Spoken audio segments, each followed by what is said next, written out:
Thanks for joining us. Tonight we have a special look behind the lens of our photojournalists here at KARE 11. You may see them out in shoots or at schools or events or maybe just on the streets, and I can tell you that people in the community letting us into their lives in this very personable way is not something we take for granted. In the next half hour, we're going to look back at some of their stories this past year that impacted us and you. And we'll hear from our visual storytellers, and the hope is that we all learn a little bit more about each other.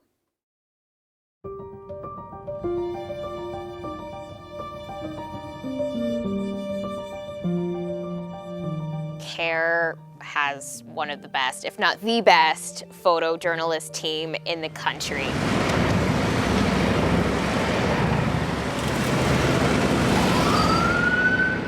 I wasn't given the privilege of getting into an Ivy League school, but I got the privilege of working for an Ivy League TV station.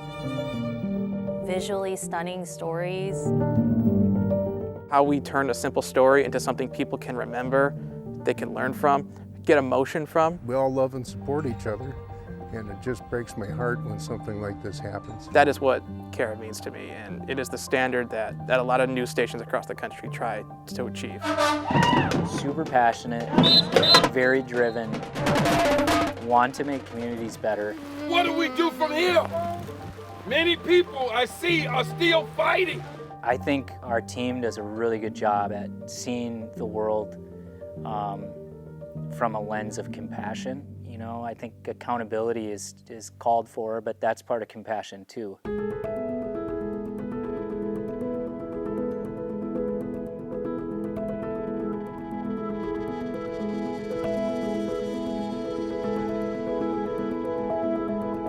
It's so important to provide hope.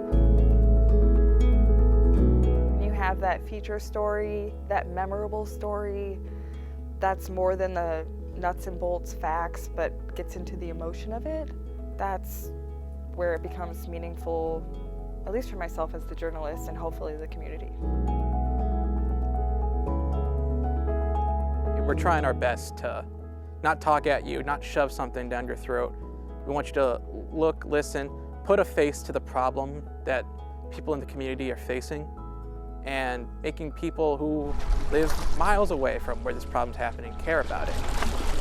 If the winter's cold doesn't get to you, oh, it's a little chilly, the darkness might. We want to be a part of something that's, in our minds special, and we don't want to miss that. 911 caller stated that they were driving by and they saw smoke and flames coming from the main floor of this building. I get to work with some of the best journalists in the country. Race officials disqualified Joe, giving the win to the second place finisher. Today, hundreds gathered here at Central Lutheran Church in Minneapolis. Eli was tragically killed earlier this year. Car is completely smashed. It's a very talented team, and I'm blessed to be a part of it. Being here at KARE has just it's been truly life-changing and career-changing for me, and just solidifies that I really love what I do.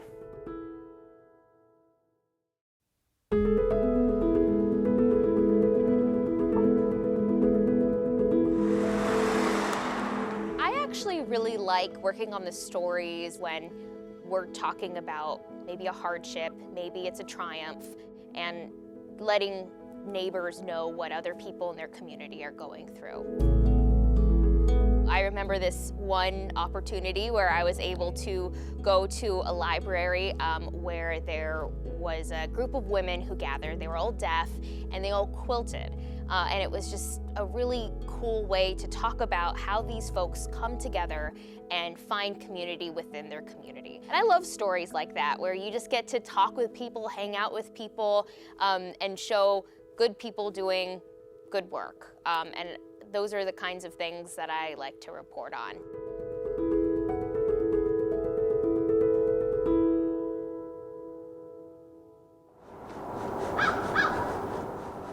You don't have to go far. Okay, let's go check out our books now. Yeah. To find a good story. I like nonfiction. This one is sci-fi fantasy. At the Inver Glen Public Library in Dakota County. People might think a library is books and CDs and movies, but it's also spaces and areas where people can come together. A library is also a place to spin a yarn. Not just read about stories, but tell them yourself. Well, we're deaf. We experience isolation, and we love to quilt. Most of us are mothers. And now we're all becoming grandmothers. An interpreter is here to translate. I have the fabric over there. I've got 3. As the crafty bees get busy sewing quilts. Brought this to show. And creating friendships.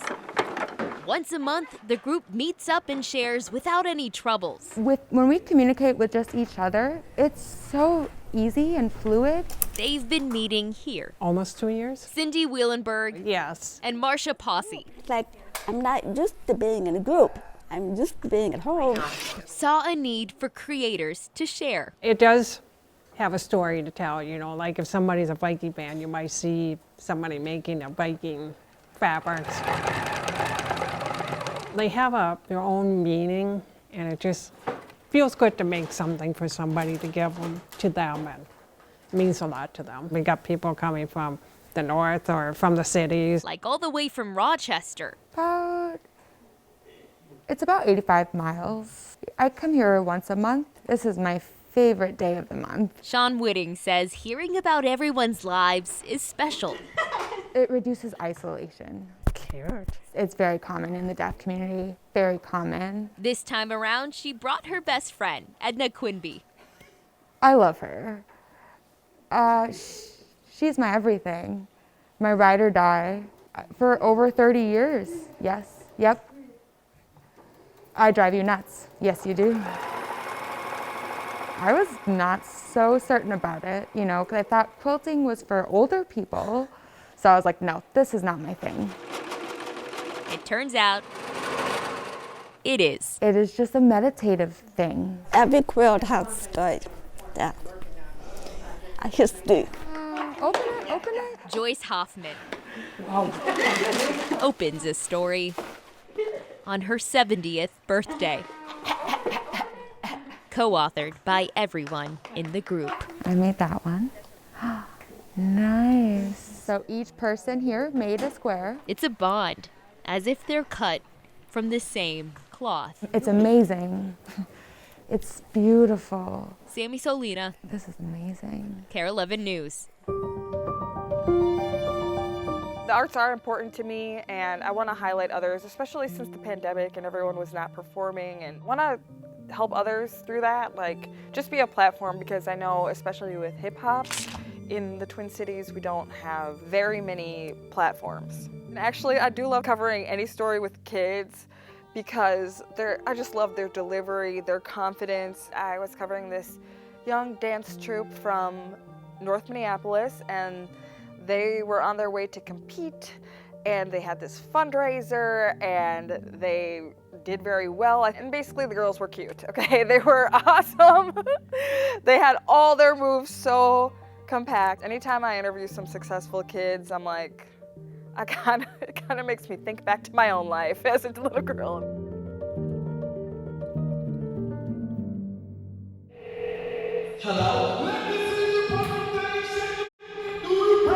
These moves earned Dance City first place in hip hop and first place overall at the Star Power National Talent Competition in Vegas. Entry 2618 Dance. It was fun because I get to have fun while I'm dancing, but I also get to sometimes win. You have to be on point, you have to have energy, faces, and be yourself. A lot of my moms are single moms. Director Sierra Bernaz says it was community generosity that sent the girls there. We did a GoFundMe so that the moms didn't have to spend a dime on flights or hotels, and we were able to raise that $25,000 in 6 days. Now Sierra's asking for support in sending her national champs to train with the Alvin Ailey American Dance Theater in New York. Miss Stacey has talked about New York a few times. And the Debbie Allen Dance Academy in LA. So these girls can see African American dance studios that have a lot of history and a lot of longevity, and they can see where they can be. Sierra founded her own competitive studio 8 years ago, but Dance City doesn't have its own space, so Sierra's alma mater, North High School, helps when it can. North is phenomenal, but of course, school is out, so now we can't have practice there. When it's winter break, you know, so we have to work around their schedule. Right now, for example, they're rehearsing at Xenon Dance downtown. So while their immediate ask is to travel, they wouldn't say no to a permanent home. It would be a miracle to get me out of North because I love them so much. But if someone were to hand me a set of keys and say, this is your dance space, it would be amazing for the girls. A home for what already feels like family. I don't have any sisters here, but we call our friends here, we call them Dance Sisters. I love you guys. Kaya Edwards, KARE 11 News. I would say comeback features are some of my favorites. People that have overcome something large or something they weren't expected to come back from. David Porter and I did a story with the Mahaka wrestling coach and his son.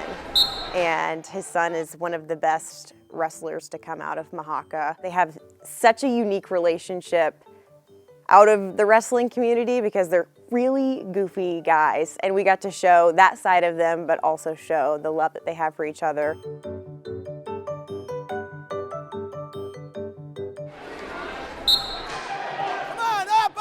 You could say the Rose family is competitive. Go down! I hate losing. But that would be an understatement. It doesn't even have to be a sport. It could be school or just like walking up the stairs in class. I want to be the first. It's just in my mind all the time. Yes!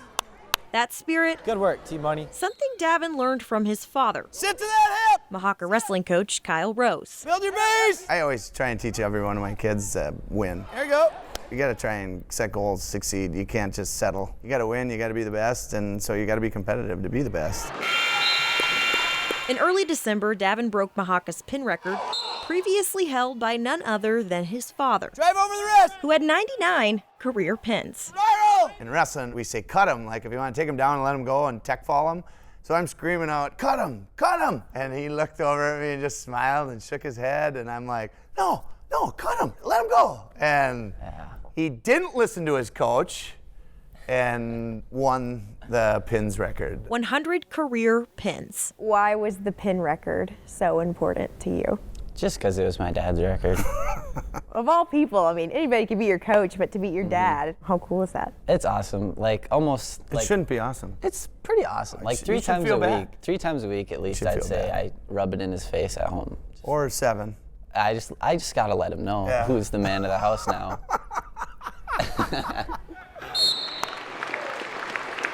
But it's all in good fun. For him to hold the record is pretty awesome. Ready to wrestle tonight? I'm always ready to wrestle.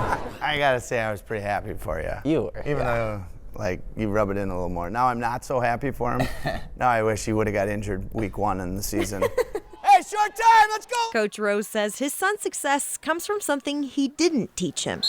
Off your own back. I'd say his best attribute is his hook the leg. Mental capacity. Any sport, and I actually say wrestling more, but any sport is 90% mental, and if you are not beat before you get on that mat, you get a chance to win. As for the future, Davin hopes to make his 5th state tournament appearance, which would be the most by any wrestler in school history. I just want one more step up on him because then there's no debating who's the best. Should he win state this year, he would also be his dad's first wrestler to take a title home. As his coach and as his father, what would that mean if he did win a state title? Now I would guarantee I'd cry on that. Oh, I would cry too. Yeah, that would be amazing. Let him go! As their time as coach and wrestler nears the end, there you go. They're cherishing every moment they have left. I'm having an amazing time. I'm loving it. I don't want it to end, but I know it will. It's definitely more fun being with your father as your coach. Win or lose at state, Davin has the rest of the season to add to the records he's already broken. There you go. In fact, he just earned his patch for 200 career wins.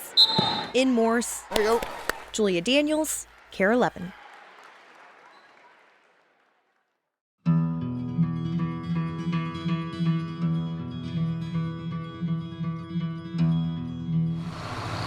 Crisp, quiet air greets St. Paul Winter Carnival guests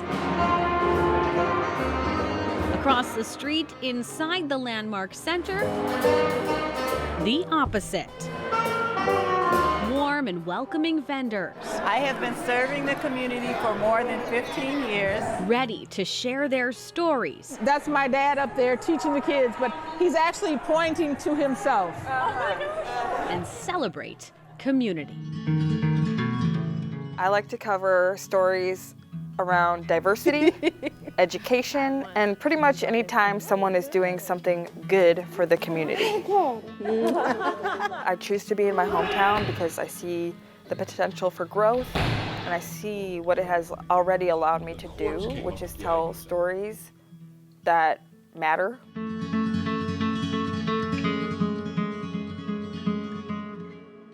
All of it helps. I learned a lot more about becoming a lawyer today. I'm looking forward to learning a lot more about it. Knowing that you, first of all, made a difference in your community, you got to connect with someone, but you also got to put together this story. Come on in, everybody. Besides clothes, welcome, welcome. Teens and young adults. This is cute. Why you didn't get this? Leave with something else from Auntie Bex. When you walk in, she's gonna greet you with a smile every time. It's the feeling every time of being welcomed. It's nice when people give us a chance, because every day people give us chances, and we don't take that lightly. Then we could just get started on this one right here. Surprising fact about professional baker Dr. Altricia Foster. I ask myself, if I were that person, would I have been happy about what I saw on television today? Like, did that reporter do me any justice? I think it's just those small interactions that prove that we're people too, and we're here to listen. I think that's really important. Over the past few years, Minnesota has gone through a lot. And of course, we have to cover this evolution that's happening within our community. And it's not always pretty. Some of these stories are really tough to cover. At the same time, what CARE is so great at is also covering the wonderful things that people are doing. Dave Karen! The wonderful things that people are going through. There's always kindness out there. You go to any catastrophe, and if you point your lens one way, it's all hardship, but if you point it the other way, it's a lot of uplifting people trying to do things that are making our community better. Only thing that's required of you is to have a heart of gratitude and probably some good food. I think it's important highlighting the work of others, lifting others' voices, or them lifting their own voices, and we're helping them amplify that voice. I think it's incredible. 75% of our scholars, our graduates, are either currently in a four-year program or have already graduated with their bachelor's degree. Highlighting communities, I think those are my favorite stories because I feel like I'm actually making a difference. Being let in to lives like that on a daily basis is it's truly just incredible. I think a lot of people, they're from the Midwest or they're from here, so they really want to shed a positive light on the community that is the Twin Cities because it's our community too.